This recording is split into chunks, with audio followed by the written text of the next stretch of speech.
Chers consoeurs, chers confrères, je suis vraiment ravie d'être là. Et je dois dire que les réactions de la salle me montrent à quel point vous partagez un enthousiasme qui a peut-être un peu déserté d'autres associations de savants, certes, et d'experts, mais qui ont peut-être un petit peu perdu l'enthousiasme. Et je suis vraiment, d'abord, je voudrais vous remercier chaleureusement de votre invitation. Vous l'avez dit, c'est un petit peu inhabituel qu'un président ou une présidente de la Haute Autorité de Santé soit ici. Mais je crois et je pense que c'est vraiment un signal pour nous tous, et en particulier pour la Haute Autorité, d'une volonté de renforcer nos échanges et d'aller de l'avant ensemble. Alors, en quelques mots, pour ceux qui ne sont pas familiers des missions de l'institution que j'ai l'honneur de présider, je rappellerai que ces missions sont confiées par la loi. La France étant une démocratie complexe, mais qui s'est dotée de très belles institutions et qui a décidé de confier à une autorité indépendante, d'une part, l'évaluation des médicaments, des dispositifs médicaux, des actes, en vue de leur remboursement, leur prise en charge par la collectivité. Voilà. La mesure et l'amélioration de la qualité des soins, et ce, depuis l'année dernière, non seulement dans les champs sanitaires, mais également social et médico-social. Il y a beaucoup à faire. Et puis, ce dont nous parlons essentiellement aujourd'hui, qui sont l'élaboration des recommandations de bonnes pratiques professionnelles, pertinence clinique et également recommandations de santé publique. Alors, quel est le but de la Haute Autorité de Santé pour ces recommandations ? C'est simplement d'aider les professionnels à construire des outils d'évaluation et des outils d'amélioration des pratiques, en s'appuyant, comme vous l'avez très bien rappelé, à la fois sur les données de la science, mais également sur l'expérience des professionnels et les préférences des patients. Il s'agit de déterminer des fondamentaux des prises en charge qui, bien évidemment, seront personnalisés pour chaque patient en fonction des circonstances cliniques. Je veux donc être claire sur la signification de ces recommandations.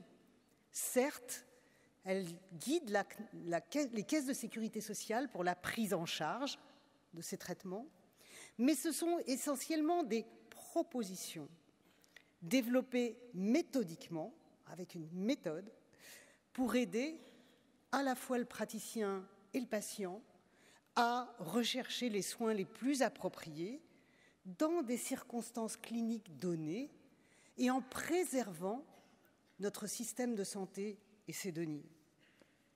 Alors, ce sont des synthèses rigoureuses de l'état de l'art, des données de la science à un temps donné, sans négliger ce que la science ne connaît pas, et que nous décrivons souvent dans des argumentaires scientifiques dont on nous accuse qu'ils sont un peu épais à lire, et j'en conviens.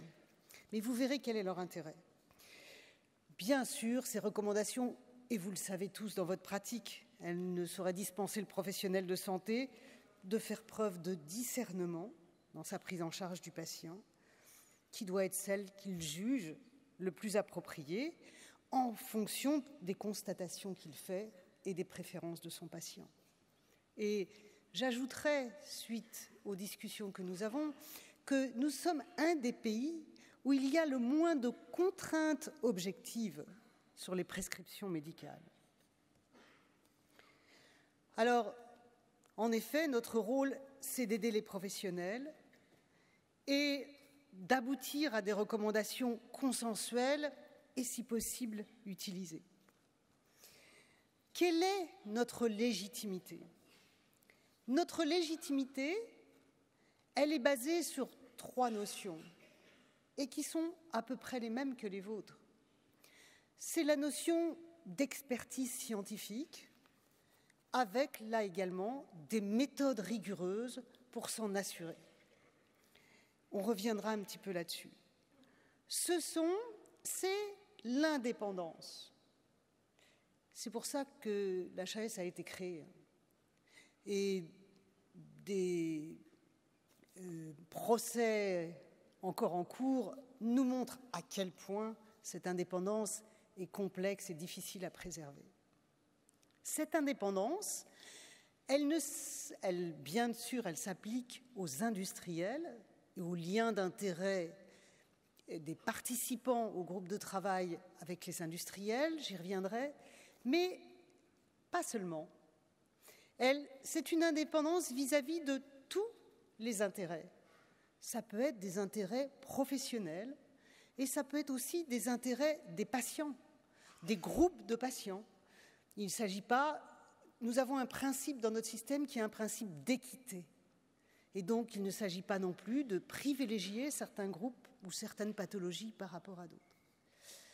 Alors, nous nous sommes fixés en effet des règles très contraignantes sur la déclaration des liens d'intérêt et sur les process à mettre en route.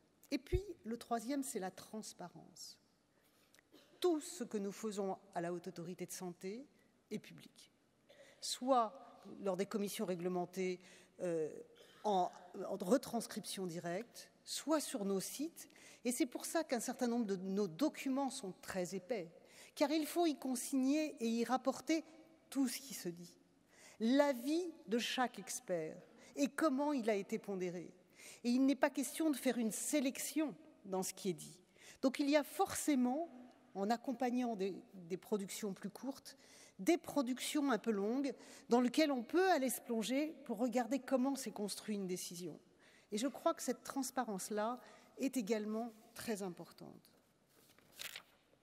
Alors, je vais parler un petit peu de méthode sans rentrer trop dans la technique, mais parce qu'il y a des principes qui sont extrêmement importants. Il y a un processus pour élaborer une recommandation. Alors, la première étape de ce processus, c'est la phase de cadrage. Et je ne saurais trop insister sur l'importance de cette phase de cadrage.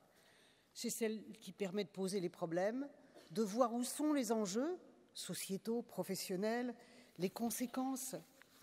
Et c'est elle qui décide de la méthode à mettre en œuvre et de la constitution des groupes de travail.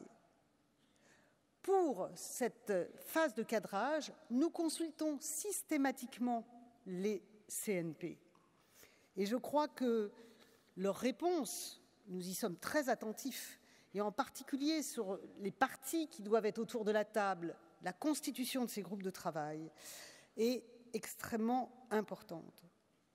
Alors, je précise qu'il nous faut bien un interlocuteur. Nous travaillons bien sûr avec les sociétés savantes, mais nous avons pour toutes les spécialités, y compris les vôtres, un seul interlocuteur, c'est le CNP, par souci de simplification.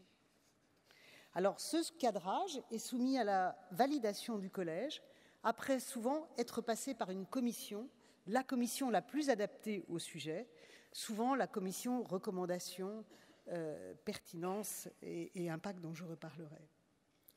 Cette phase de cadrage, j'insiste un peu parce qu'elle est primordiale. Alors ensuite, la recherche documentaire, vous savez faire. Elle doit être le plus exhaustive possible dans les revues indexées ou non indexées. Pour l'homéopathie, nous avons été voir dans des champs de publication qui n'avaient rien à voir avec nos champs habituels et identifier toute la littérature disponible. Elle est souvent complétée par les experts sollicités et elle s'accompagne souvent d'une veille pendant les travaux. Cette littérature, il faut l'analyser. Et vous avez raison, une analyse critique de la littérature, elle correspond à des standards. Ce sont des standards internationaux qui fixent le niveau de preuve des études.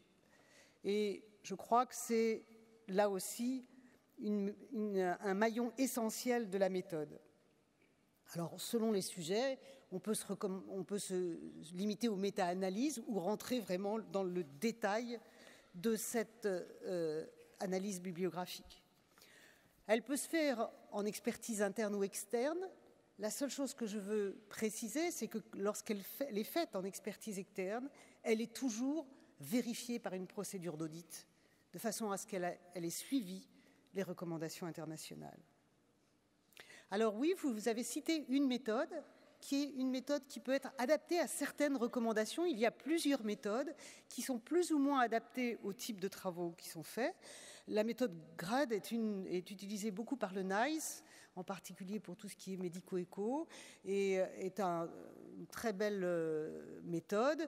Nous testons cette méthode à l'HAS et sur un premier travail pilote actuellement sur les recommandations sur l'utilisation des antiplaquettaires.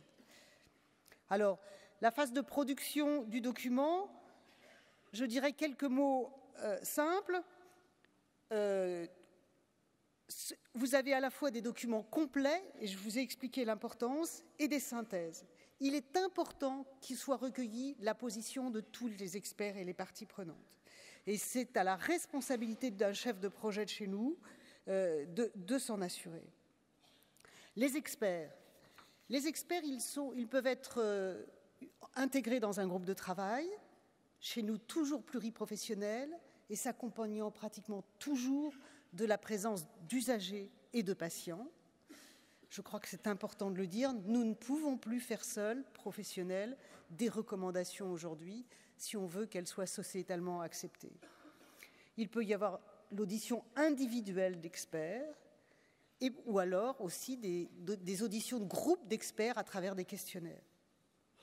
Les organismes et les CNP sont toujours sollicités pour nous proposer des experts et parfois nous faisons même un appel public à candidature pour en trouver davantage. Alors, la sélection des experts, parce que vous allez me dire, là aussi, on peut biaiser les choses. La sélection des experts, elle est faite selon des règles bien précises, de représentativité des différents types d'exercices, des différentes spécialités, des écoles de pensée, quand il y en a. Et puis, et vous l'avez souligné, de la déclaration de lien d'intérêt. La prévention des conflits d'intérêts est un souci quotidien chez nous. Et si jamais on voulait s'en affranchir, la société civile nous rappelle très vite à l'ordre en nous convoquant devant les tribunaux ou en nous sommant de retirer des recommandations quand certains de nos confrères n'ont pas respecté les règles déontologiques. Alors, depuis quelques années, les choses se sont structurées. Nous avons un comité de validation des déclarations d'intérêt et des liens d'intérêt qui se réunit toutes les semaines et qui étudie toutes, je dis bien toutes, les déclarations des collaborateurs de la maison, qu'ils soient ponctuels, experts, salariés ou travaillant pour nous de façon ponctuelle. Ce comité de validation des gestions d'intérêt, des liens d'intérêt, est présidé par un déontologue qui est un magistrat indépendant et qui a d'ailleurs écrit un guide avec la méthodo de la maison, guide de la HAS, qui d'ailleurs clarifie et renforce le niveau d'exigence. Ce n'est pas simple, parce que quand il s'agit de mettre autour de la table des collègues qui partent en congrès grâce aux industriels, on ne va pas leur demander de ne pas partir en congrès pendant 4 ou 5 ans.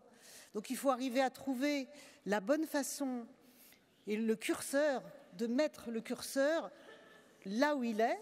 Oui, les libéraux peuvent s'offrir leur congrès, les salariés, pas toujours. On peut en discuter. Mais si j'enlève, voilà, je trouverai plus grand monde. Alors, j'en profite pour regretter que nous ayons parfois du mal à trouver des généralistes et des médecins de premier recours dans nos groupes de travail. Quand je disais que la constitution de groupes de travail était fondamentale, et vous regrettez parfois qu'il n'y ait qu'un médecin de premier recours, et je suis d'accord avec vous, c'est sûrement pas assez, surtout pour des recours qui vous concernent essentiellement, eh bien c'est parfois que nous avons sollicité, ressollicité, que nous n'avons, et j'en ai beaucoup d'exemples, pas eu de candidat. C'est un jeu qui se joue à deux. Cela vous demande des efforts, du temps, et il faut que vous ayez confiance dans ce qui va en sortir. Donc je dirais qu'il faut à la fois que vous veniez nous aider à construire ces groupes de travail de façon appropriée et que nous vous donnions la confiance pour que vous soyez persuadés que le temps que vous allez passer et le travail, l'énergie que vous allez y mettre soient réellement pris en considération. Nous sollicitons aussi les parties prenantes, souvent pour une relecture. Alors, dans la phase de cadrage, je l'ai dit, pour fixer les enjeux, et dans la phase de relecture, ou dans la lecture du document fourni par le groupe d'experts. La charte de déontologie, et c'est pas toujours simple à comprendre, fait une distinction très claire entre un expert, qui est toujours un expert in titu personae, c'est-à-dire un individu pour ses connaissances, et une partie prenante. Bien sûr, les parties prenantes peuvent nous aider à identifier les experts, qu'ils soient professionnels ou usagers, groupes de représentants des patients, etc. Mais là, et la loi est très claire, il ne s'agit pas d'une expertise, il s'agit d'une opinion. Et il n'y a d'ailleurs pas de déclaration d'intérêt à remplir dans ces cas-là.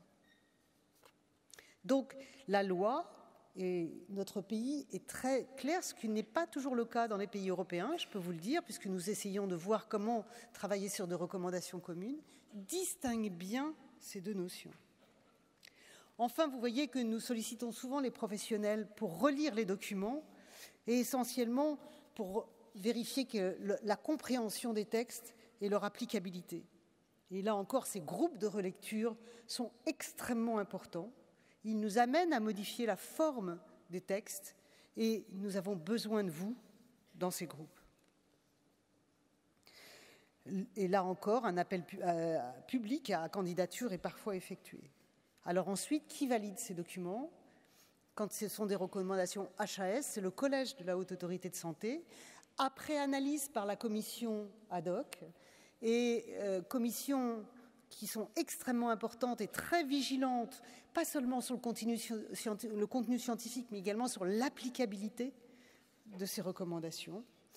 Et vous avez vu que la nouvelle commission des recommandations est coprésidée avec moi par un de vos collègues que vous connaissez bien, Pierre-Louis Druet, et qui fait un travail extrêmement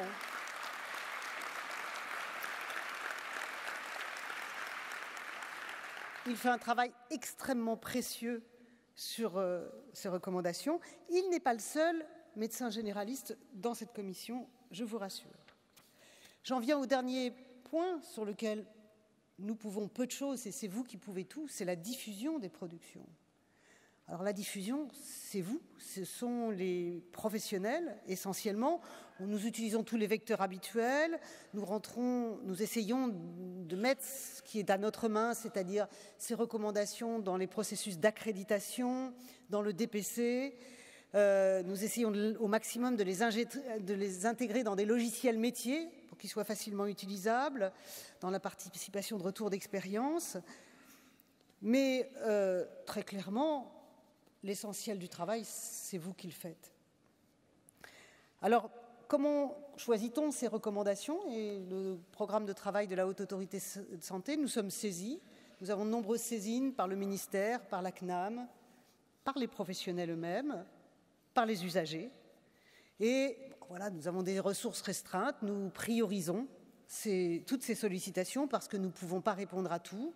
Vous savez que les temps ne sont pas tellement à augmenter les ressources humaines dans les organismes publics, et c'est tant mieux, puisque vous voyez bien que dans quel état sont nos hôpitaux, et donc la priorité n'est peut-être pas la HAS. Aujourd'hui, et vraiment je suis ravie de ce que vous avez dit, parce que pratiquement seules les sociétés savantes spécialistes d'organes nous sollicitent pour ces recommandations. Et donc, je me réjouis vraiment que vous ayez accepté cette proposition de revenir vers nous et de nous refaire confiance pour aider à élaborer ces recommandations et que vous vous réinscriviez dans la production de ces recommandations. Encore une fois, il y a de nombreuses recommandations que les CNP ou les sociétés savantes font très bien toutes seules. La plus-value de la Haute Autorité de Santé, c'est quand on voit très bien que mettre tout le monde autour de la table va être compliqué, qu'il y a des enjeux professionnels ou sociétaux très complexes. Alors, par le passé, nous avons déjà travaillé en commun. Ça, c'était pour vous rappeler la durée d'élaboration. On nous reproche toujours d'être trop long, et alors au ministère, je ne vous dis pas, toutes les semaines, on me dit qu'on ne va pas assez vite. Néanmoins, si on veut vraiment suivre la méthode et mettre tout le monde autour de la table et que chacun s'exprime, cela demande du temps. Et garder un lieu où on peut s'exprimer sereinement et prendre son temps et débattre sans corporatisme, sans radicalité. Je crois qu'avoir encore un lieu comme ça dans la société dans laquelle nous vivons est précieux pour nous tous. Par le passé, nous avons déjà travaillé ensemble, la HAS et les médecins de premier recours. Vous avez cette recommandation surpoids et obésité de l'adulte qui avait été effectuée il y a déjà quelques années et où le président du groupe de travail était un professeur de médecine générale et qui est d'ailleurs maintenant membre de la commission recommandation.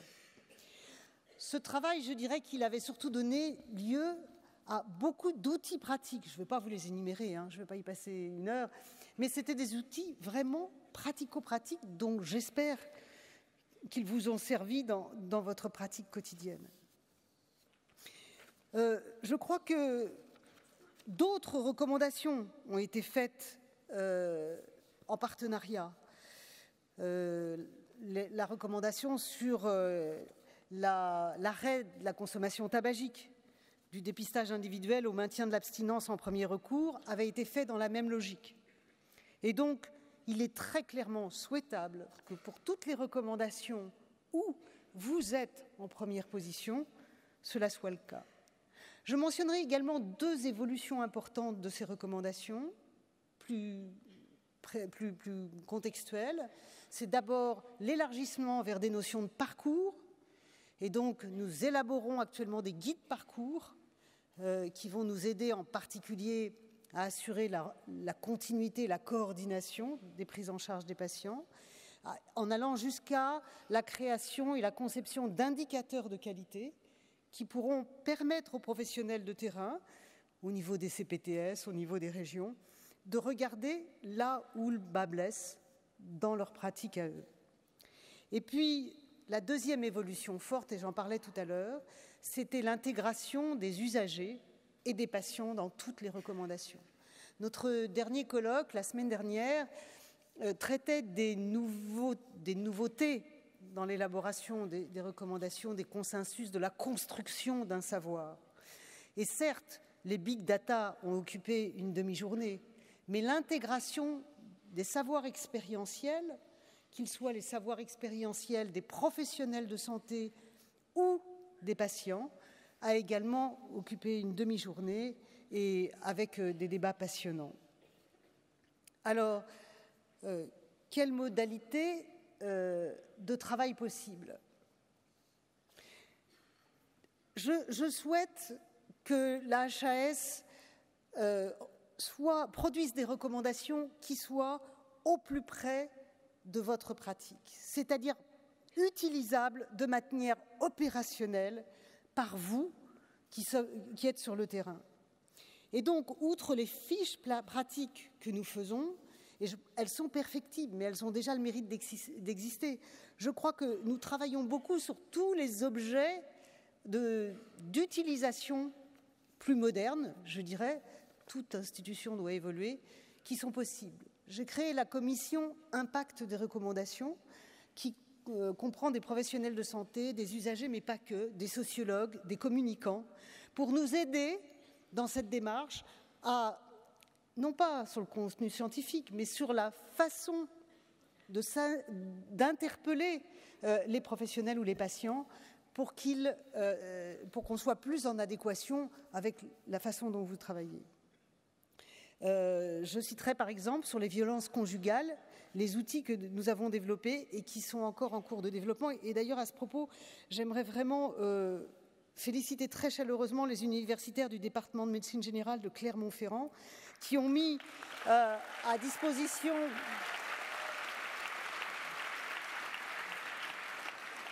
un outil en ligne qui nous donne l'exemple de ce qu'il faut faire.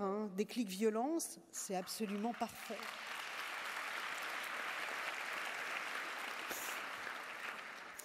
Nous allons de plus en plus vers également la coproduction ensemble de documents pour vos patients. dans une démarche de décision médicale partagée. Vous avez vu le document qui a été fait pour le dépistage de la trisomie pour les femmes enceintes que vous suivez, ou pour le lavage du nez chez un petit qui a une bronchiolite encore plus récemment. Donc vraiment, je souhaite que ces outils soient le plus utilisables possible et vraiment, vous pouvez nous aider. Deuxièmement, je souhaite collaborer au maximum avec le CMG et le CNGE pour que tous ces outils soient intégrables le plus possible et le plus rapidement possible dans vos outils métiers. Et c'est pour ça que dans le cadre du projet EBM France, porté par le CMG, la HAS finance par convention 6 chargés de projet du CMG, ce qui, je vous assure, est un effort pour l'institution. J'ai dit que dans la création de la commission recommandations, parcours, pertinence et indicateurs que je préside, un des 2 vice-présidents était un médecin généraliste, Pierre-Louis, que je remercie franchement d'avoir accepté ce poste. Et je vous assure que cette commission était extrêmement attentive à la qualité méthodologique et scientifique des recos, mais également à la pertinence et l'applicabilité sur le terrain. Alors j'en viens à ce que vous attendez, le risque cardiovasculaire. Oui, vous avez raison, c'est un enjeu de santé publique absolument majeur. Un patient sur 4 au quotidien, vous l'avez dit, 4 millions de malades atteints de maladies cardiovasculaires en France, 3 millions de diabétiques, plus 7 millions de gens qui, à titre ou un autre, reçoivent des traitements sur des facteurs de risque cardiovasculaires. C'est une priorité, pourquoi ? Parce que c'est une cause majeure de mortalité précoce sur laquelle on peut agir. Et elle est évitable en mettant en place des programmes, des politiques de santé publique adaptées, prévention, diagnostic, suivi, coordination pluriprofessionnelle. Nous allons organiser à la Haute Autorité de Santé un séminaire sur ce sujet, séminaire, colloque, vous l'appelez comme vous voulez, pour associer tous les médecins spécialistes de médecine générale et de spécialité d'organes, les professionnels non médicaux, qui comptent également beaucoup, les associations de patients et les pouvoirs publics, de façon à cadrer au mieux ce sujet dans sa globalité, je dirais. Et à l'issue de ce travail, nous mettrons en place l'élaboration d'une recommandation de prise en charge de risque cardiovasculaire que je souhaite confier à une équipe projet qui associera 3 spécialistes, un cardiologue, un diabétologue et un professeur de médecine générale qui en assurera la présidence.